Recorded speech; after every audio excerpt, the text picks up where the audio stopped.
Welcome to the Knowledge for Men show. Your life will never be the same. Your level of success will seldom exceed your level of personal development. I want to die empty of regret. I want to die empty of my best work. We don't understand who we are. Instead, we're living out somebody else's narrative. What one man can do, another man can do. If it's been done, it can be done again. Being yourself and being your truest, most authentic self in every moment. If it scares you or makes you a little afraid, do it. Follow your heart and your gut. The first stage, I think, is finding you, like finding out who I am today. Stuff will not work. You will have things that fail. Success is when you're a happy, fulfilled person. How do you define success? It's your life, and you are the creator of the movie script that is your life story.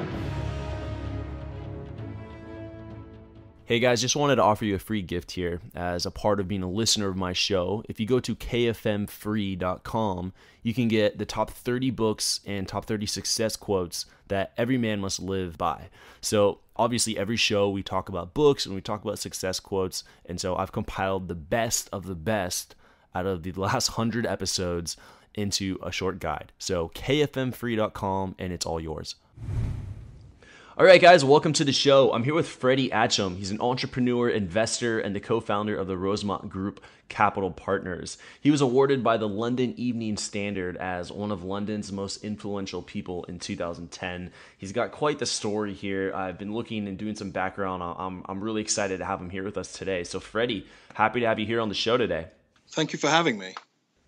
All right, and Freddie, we start off every show with kind of just to, start off the show with a favorite success quote or maybe a saying that you've coined yourself that's helped you on your journey, and explain to the audience why you chose that.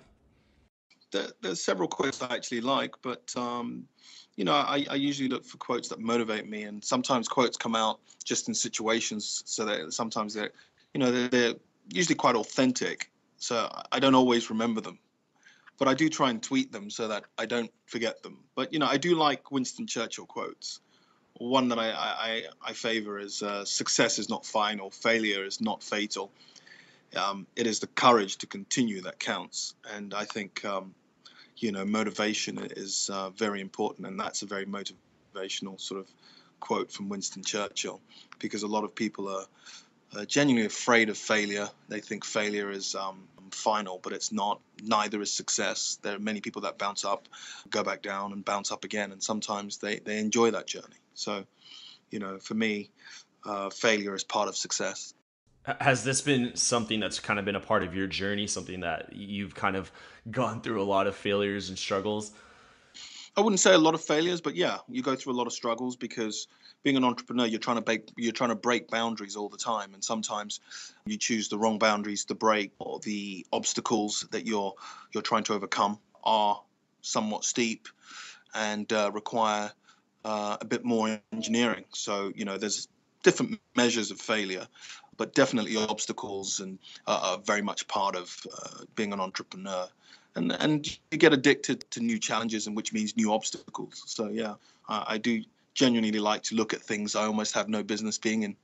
All right, I'm already intrigued. So I want to kind of hear how your story of how you got started with entrepreneurship and building the businesses that you have, and I know you have some audacious goals with your investment company. So let's just kind of take a few steps back now, and I'd like to hear your journey from how you got started with what you do.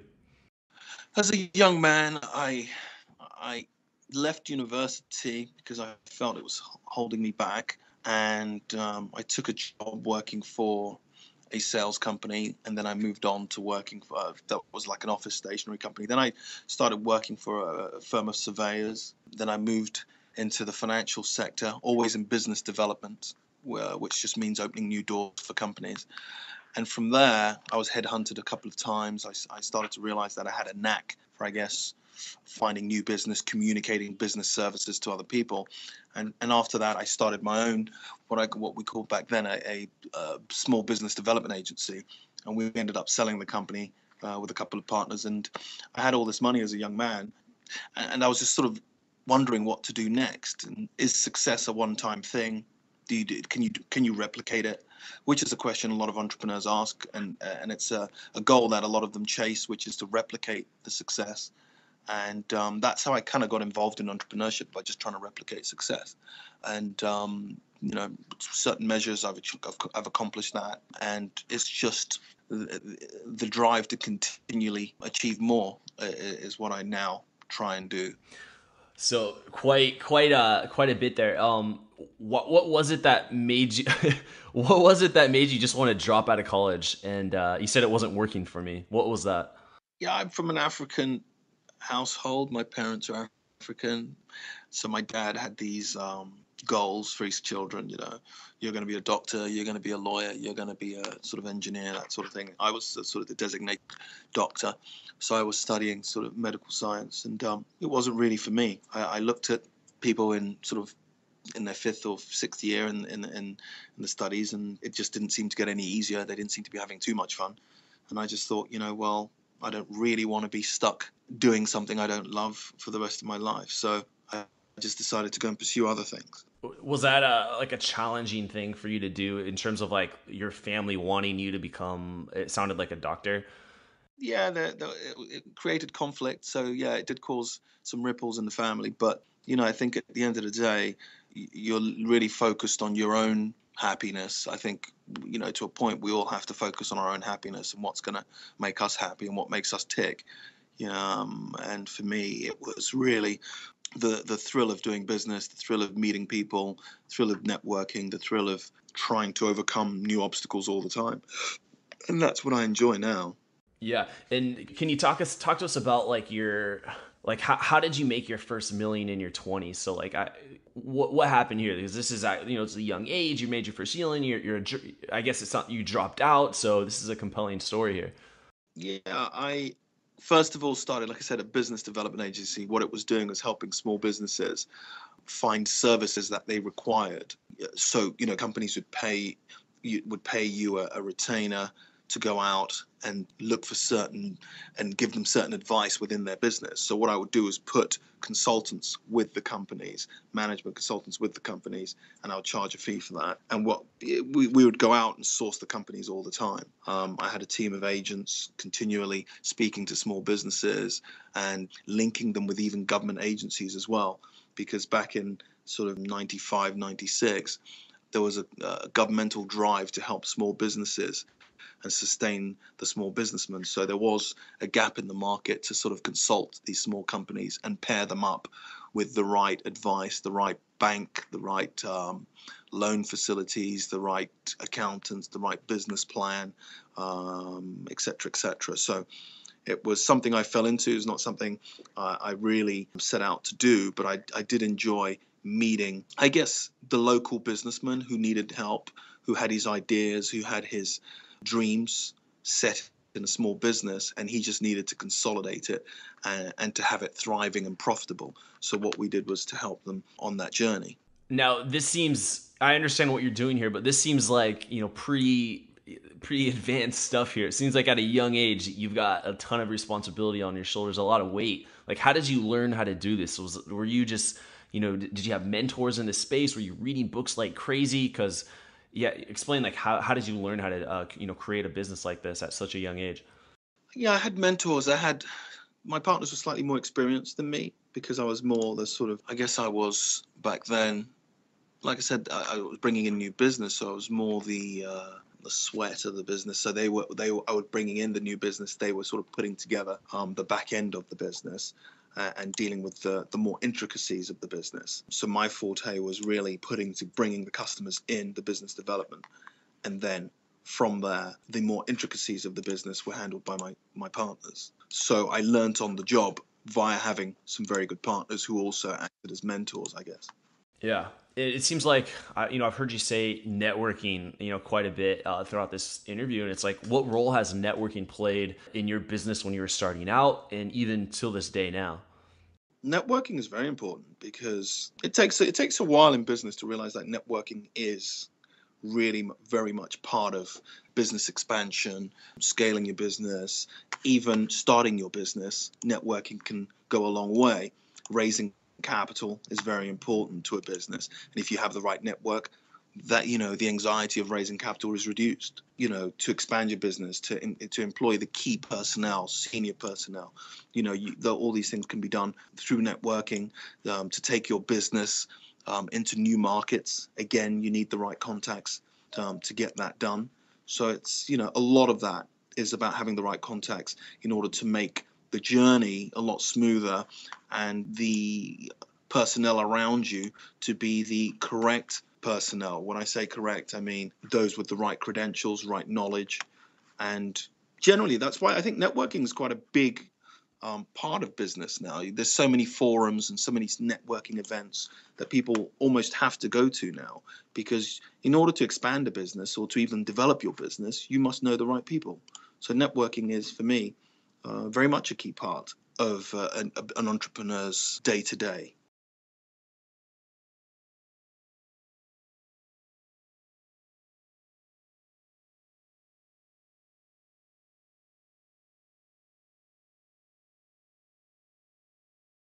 Yeah, I don't always come up with the ideas now, because that's what I find, again, is one of the sort of flaws in entrepreneurs, is that they continually think they can develop new ideas. But I think there's also a skill in being able to source and being able to acknowledge and recognize new ideas.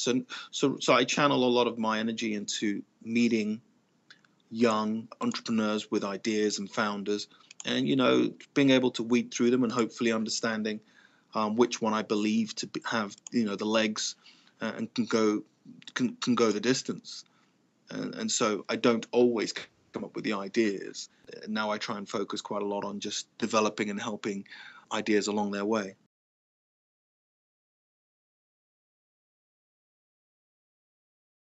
Yeah, yeah. I guess maybe I was trying not to say that, because there's a lot of people that say they do that nowadays. But yeah, I guess assisting, investing either at growth stage, seed stage, and recapitalizing businesses also. So yeah, that's, especially in the tech space, that's what we do in that arena. Yeah, I want to touch on some of like the success principles that you have for aspiring entrepreneurs, like maybe some early lessons that you feel entrepreneurs need to learn before they jump the gun. Yeah, I think one of success principles for entrepreneurs, they're always trying to grow their business too fast, trying to spend a lot of money. I certainly think a lot of entrepreneurs should focus on the core values of their business before trying to scale it or before trying to pivot into something else. That happens a lot, but I genuinely believe that the success of a business, you must have the foundation of one. Maybe your core foundation should be established and should run through your business, through the very core of your business, before trying to develop it into something else. Okay. So maybe like expanding too quickly without having any strong foundation. Yeah, that happens a lot in businesses. They're trying to corner the market, and the market gets wider and wider, and you've got a company that's trying to keep, I guess, large market share, whereas you can hone in and be the master of just a very niche market. But that's my play. I don't suggest that everyone should follow that rule, but I believe when I invest, I like to make sure the companies we invest in has its core principles flowing right through the business, and I find it makes my investment a lot more secure. Yeah, I like that. And so what are signs that you look for in a startup? Like, so you look for young, early stage startup. Like, what are some other things that you're looking for in that business when you know that this is something that I'm willing to invest in? Of course, the scalability. Can this market attract a large market share? You obviously want to attract as many users or customers as possible. That's always very important in the business. It's always very important that the founder itself is focused on key personnel. Certainly, and also the fact that they need to be doing what they love, and they need to be looking at large market disruption. That all these things are very important when I'm investing. It's certainly very, very important. Can you elaborate on large market disruption? You want to put a dent in the universe, so to speak. So, you look at what Facebook has done, what the likes of Google, these are all, household names that we all know now, but they've disrupted markets to a point where they've reshaped markets. They reshaped we live. Yeah. You know, we all dream of investing in and being part of something like that, but certainly you're not always going to be able to get that sort of large market share. But certainly, in order to disrupt, certain industries haven't been disrupted as much. Some of them have been the same for many years, and I think young minds are now looking at it from different perspective, and they're able to now channel the way they live through technology into old markets. Yeah. Okay. Just kind of looking back at some of the businesses that you've successfully created and investment opportunities that you've invested in, what are some of the biggest lessons you've learned in building a business that could equally apply into life? Like I say, in building a business, that failure is not the death of your idea. It's not fatal. And failure usually builds character. And, you know, in life, in my personal life, I generally am quite resilient. And I believe that's come through adversities at work. And, you know, failures have made me stronger. And in life, I always look on the positive side. So if something isn't right, something terrible happens, I'm still relatively positive that it's happened for a good reason. So that's more. It's made me maybe a little bit more spiritual. Yeah, it's strange, but it's true, because I guess you try and we all place a lot of importance in succeeding, and then sometimes when you do succeed, you realize that it was never really that important to succeed. Maybe the journey, the putting together of the ideas, the putting together of people, the watching your work come together, your idea come together, and other people believing and being part of it, that sometimes is the success rather than the monetary rewards at the end. So in a way, it's a bit of a spiritual awakening. So you are almost aware now that the environment that we create is really the success. So I think I get more pleasure in creating or investing in a product that everybody can be part of and does some good, or, you know, so working so hard has made me realize that monetary success is really not that important. That's a huge lesson. I think that's a huge lesson. I think we're always looking at, like, how much can I get out of a lot of things in life? Like, what can I get? What am I going to get? And when you look at, like, the type of person that you become in that journey, I think it really changes the game. Yeah, exactly. Because you work so hard, and, you know, there's a distinct joy when people sort of buy into your idea, and it's a seed and it plants, and everyone comes together and it grows, and, you know, it helps other people achieve their dreams, help the people they love. You're able to help the people you love. So somehow success just becomes being able to help the people you love. And yes, the monetary rewards allow you to be able to do that. But, you know, the fact that I'm just able to make somebody else's dream come true, and it's sort of coupled together with what I've done, it's just a bit of it's just heartwarming to be able to be part of the evolution of our world, I guess. I like that. And now, Freddie, let's move into the knowledge round. So I just asked you some rapid fire questions here. So, Freddie, are you ready for the knowledge round? I'm ready as I'm ever going to be, yeah. All right, guys, if you're not reading books, then you're getting left behind. Somebody spent their entire life learning some invaluable lesson, and the best format that anyone could ever put it in is a book. It's the shortest, fastest, simplest way to consume content. So I know there are so many books available, and we talk about books all the time on the podcast. So there must be so many running through your head, and you're wondering, where do I begin? Well, I've compiled the top 30 books and success quotes from all of my guests in the last 100 episodes. So you can get them all for free. If you go to kfmfree.com, you can simply download the top 30 books that every man must live by. Again, that's kfmfree.com. Welcome to the Knowledge Round, where the guests will be asked rapid-fire questions to give the audience invaluable pieces of wisdom to help transform their lives. Starting in 3, 2, 1, showtime. But the first question I have for you, Freddie, is what advice would you give to someone who's feeling kind of lost or unsure of their purpose? I think you just have to think about what you would do for free, what you would just what you would do for free, what you'd wake up every morning and almost jump at doing, and try and chase that, and maybe try and find a profession out of that. I like that. And this is the Knowledge for Men show, so I asked this question to all the guests. Is there what was holding you back from becoming the man you are now today? I guess being young held me back. Can you elaborate? What does that mean? I always felt like an old soul, and I felt I had so many more ideas. And when you're young, you're perceived to be inexperienced, and you've got to wait your turn. So for me, being young, I always felt held me back. I couldn't wait to get older so my ideas could be taken more seriously. So all these different ideas, all these potentials that I felt I saw so I could really have a chance to go at them. But I think it's a bit different today because, especially with technology being such a young man's game, a young man can come into your office at 18 with a great idea and he's taken more seriously. But 20 years ago, if a 20-year-old walked into your office and said, "I've got this great idea for a new app," nobody would take him seriously. So being young held me back. Yeah, that's interesting. Now, this question probably challenging for most guests, but what are your 3 most influential books and why? A book on Muhammad Ali, he's particularly inspiring because everyone knows the journey of Muhammad Ali, and why I really admire Muhammad Ali was simply because in a time where there was a lot of oppression, he was able to fight the oppression yet still maintain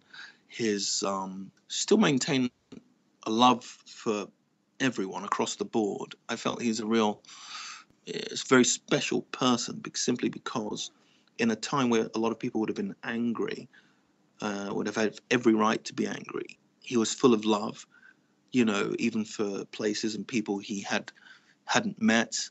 People loved him, and I think his energy and aura, and I also admire what he did during the Vietnam War, sticking to his principles. And today, Muhammad Ali is a man that's been at the forefront of his career almost all of his life. And I think what was a scandal back in the day, today people hold him up in high esteem because he ended up being an example for all of us, I think. So that's what I love to read a Muhammad Ali book and see people's takes on him. I read The African Boy, which is a book it was written back in the 50s.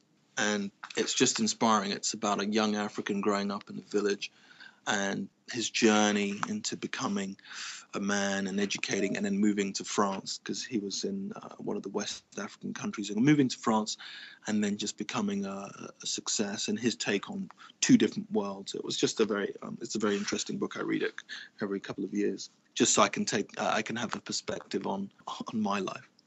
All right. And if anyone's interested in picking up one of these books for free on audio, they can pick it up at kfmbook.com, so they can pick that up in audiobook format. But the next question I have for you, Freddie, is what's like the number one skill that you need in order to succeed in your field? Well, certainly, I think you need to be able to read people. That's a very good life skill in business. You need to be able to, because if you're investing in a business, people say it's investing in business, but you're really investing in people. And the founders and the sort of creators that you invest in, you really need to be able to understand them and be able to nurture them and hopefully help them grow. So you really need to understand, somebody else's ideas. So therefore you need to understand that person. So understanding people is very, very important. I like that. And scenario here for you, Freddie. Imagine you had 60 seconds with your 20-year-old self. What would you tell him to do, and what would you tell him not to do? I would tell him to be patient, because I was quite impatient, always eager to get involved. So I would tell him to be patient. What would I tell him not to do? I would tell him not to listen to people who told you you couldn't accomplish, you couldn't do something, because there's a lot of that. When you're trying to, when you've got so much fire, when you've got a fire burning in you and you really want to get out there, and you've got so many ideas, you've got so many interests, a lot of people find that a little bit intimidating, so they will try and put out that fire. So I think one of the advice I would certainly give myself is, don't listen too much to people who tell you can't do things. Let the result be the advice. The result really should be, if you fail, then maybe you shouldn't have done it. If you succeed, then great. But to have other people hinder you from actually going on and trying, I think not trying is the biggest failure. So I'll always encourage anybody to try. You fail, you pick yourself up and you try something else. That's quite simple. So yeah, just not listening to too many people, really. Yeah, that's really powerful. And just kind of reflecting back on your life, maybe to where you were in college, and then you just were thinking about dropping out to where you are now, just kind of reflecting on those experiences that you've had and successes. What would you say is your philosophy on life and success? My philosophy on life is probably, it's really the same as anybody else. Just, the important things are family and having a good family foundation and love. And, I see a lot of people who are successful at work in business, but home life and family is completely missing. And the rewards of working and successfully accomplishing all your dreams in business doesn't always give you the real rewards, which is really your family and your friends. And so I just really think that there should be a good balance between family life and your work life. And I chase that balance a lot. I do take stock and try never to have that balance tipped towards the work side. So I really do make sure that my work and my family are well balanced. And I think that's it, really. I think that's really good. I think you make a good point, is where you see people who are successful in one area, but they're absolutely, disgruntled in another area. So having that balance is kind of like work life and family life, and ensuring that both are doing well. Yeah, that's very important, because I see, a lot of very successful people that really have no balance and are really quite unhappy. The old cliche of the man in the big house and no friends and trying to enjoy it all alone. I try to be very aware of that scenario, because for me that would be the worst outcome, to be successful and have none of my loved ones share it, or be able to share it, or to be a stranger to my loved ones because I've been too focused on my work life. Why do you think people get caught into that? Just like building business, travel. It's just the same as anything else, that they believe that will make them fulfilled. And sadly, once you're at the end of that journey and you realize that's not the answer, it's sometimes too late to go back. Most people chase that, hoping that is the answer to life. Success will bring you happiness, and it doesn't necessarily bring you happiness. And I try and learn from other people's mistakes in that sense. And so I've seen a lot of unhappy people with a very successful work life and a CV that would read that most people would die for. But then the balance isn't there, because what we all need is our family and some love, I guess. And I'm very weary of that. And I try to make sure I'm well balanced. And I guess my family also keep me in check and make sure that I'm around. And I travel a lot, but I've got 2 kids, and I do make sure that I see them as often as possible, which a lot of my friends find incredible, that I still make time to have my children around me quite a lot, and the balance is really very much in place. Yeah, I think that's really important. I'm glad you brought up that point. That concludes the knowledge around there. So I just want to go into what's really exciting you today, what's getting you out of bed in the morning. What's getting me out of bed in the morning is the prospects of helping young entrepreneurs succeed in also being leaders within their own fields. And it really gives me a lot of pleasure to help these young people along that journey.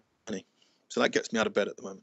All right, I like that. And do you want to go ahead and give yourself a plug on how the audience can follow any of your websites or social media, whatever? Yep, sure. Right now, the Rosemont Group is looking at taking on 20 new businesses, or investing in 20 new businesses over the next year or so. So anybody that has ideas, looking for some form of guidance, looking for capital, and welcome to submit any applications, to go onto our website, which is rosemontgroup.net, and we also have a foundation site, which is rosemontgroupfoundation.org. And please feel free to submit any ideas and business plans, etc., and we'll be happy to look at them, and hopefully a future entrepreneur will be born. All right, I appreciate the offer there to my community. I'm sure you're going to get some submissions that come through. Freddie, thank you so much for your time, sharing your story, some of your lessons with my community. I really appreciate this. Thank you very much, Andrew. Thank you very much for taking an interest. Absolutely. All right, Freddie, I'll put a cut right there. Enjoy the rest of your, it looks like it's nighttime over there. So enjoy your flight to New York. Yeah. Yeah, that's going to be a rocky ride. Enjoy your surfing. Yeah. Maybe I hit the beach later. I still got some work to do, but make it out to San Diego. It's beautiful. Amazing. I'm jealous, very jealous. I'm not going to see the sun for about another 5-6 months. Oh man, I don't know. I'd go crazy. I'd go absolutely crazy. You can actually ski and surf within an hour, right, where you are? Yeah. There's mountains about an hour and a half northeast. Yeah, you can do it there. There's a lot to do. Lifestyle, man. You got to add that into your to your thing. Yeah, I'm very big on lifestyle. I do think you work hard, you got to play hard. And I right. At times I play harder. I think I like to enjoy life as well. I don't believe in hoarding myself in an office, and I believe in spreading the love and working very hard, and then at the same time, when the time is right, playing very hard too. I like it. Maybe I'm gonna throw that back into your philosophy there. That was good. Work hard, play It's hard. It's good. We're human. But really, congratulations on your business, and just keep it up. It's really good. Yeah. I mean, this episode right here is gonna get like 10,000 guys are gonna listen to this.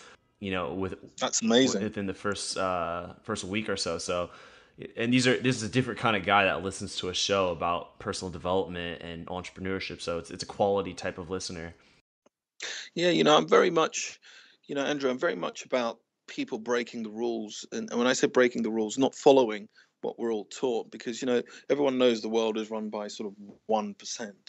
And the majority of what's out there is built to make that 1% stay in power, stay in place, and for you to stay in your place. So, people that are looking for answers, looking for self-development, those are people that are looking to break those molds. They don't want to be told what to eat, what to wear, what to think. And I've always been like that as a kid. I just never wanted to be the normal guy. If everybody is if everybody was going left, I would always ask, why shouldn't I go right? And I would always try and find a way to go right, because as far as I'm concerned, I want to discover new things.